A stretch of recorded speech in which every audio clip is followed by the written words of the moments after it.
One memory I have is vivid, is sitting in the ambulance, holding Liam.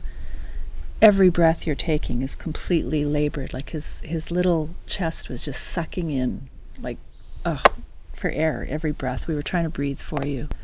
When the helicopter landed and these paramedics jumped out and came running into the ambulance, and they had all this equipment, they just immediately took charge of the situation.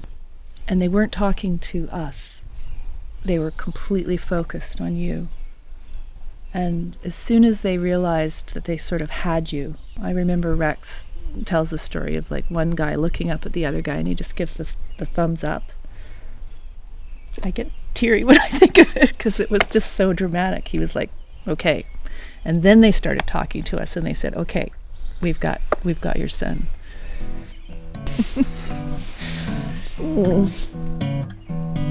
I'm Bob Tracy, and I've been in the fire department for about 10 years.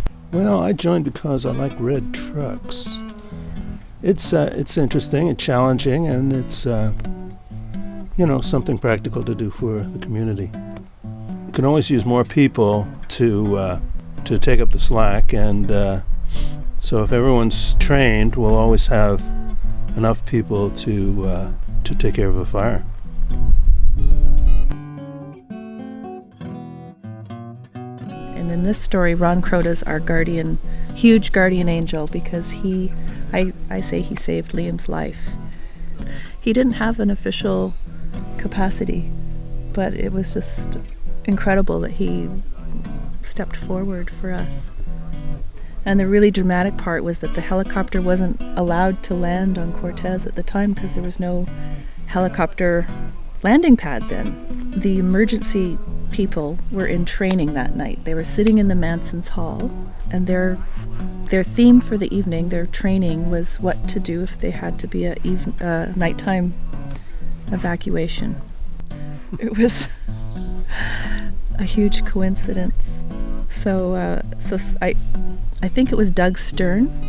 He ran in and said, "It's happening. We're doing a nighttime evacuation." They all went up to the soccer pitch at the school and made this incredible impromptu landing pad for the helicopter to come in. So all their cars were in a huge circle, and they had these flares in between each of the cars, all the headlights coming into this circle, and then this huge helicopter just descended into the middle of it, which was fantastic.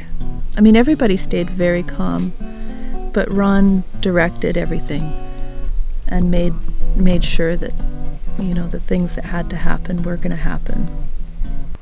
The thing about emergency services is that they're so essential to keep the community together and safe. So I hope people are inspired.